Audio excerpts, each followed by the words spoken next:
How to write threads on Twitter? Hey guys, in today's video, I'll walk you through how to write a Twitter X thread step by step, so make sure to watch till the end and let's get started. First, launch the Twitter X app and ensure you're logged into your account. Tap on the blue plus icon or the feather icon in the bottom right corner to open the tweet editor. Type the first tweet of your thread. Make sure it's engaging and attention-grabbing so people want to continue reading.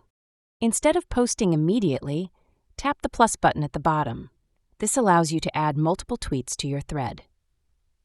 Write each tweet one by one, keeping them relevant to your main topic. You can include text, images, videos, GIFs, or links to make your thread more engaging. If needed, rearrange tweets by holding and dragging them into the correct order. Check for spelling, grammar, and clarity before posting. Once everything looks perfect, tap Post to publish the entire thread. Your tweets will be displayed in order, making it easy for your followers to read and engage with them. That's all for today's video. If you found this guide helpful, don't forget to like and subscribe for more tutorials. Got any questions? Drop them in the comments, and I'll see you in the next one.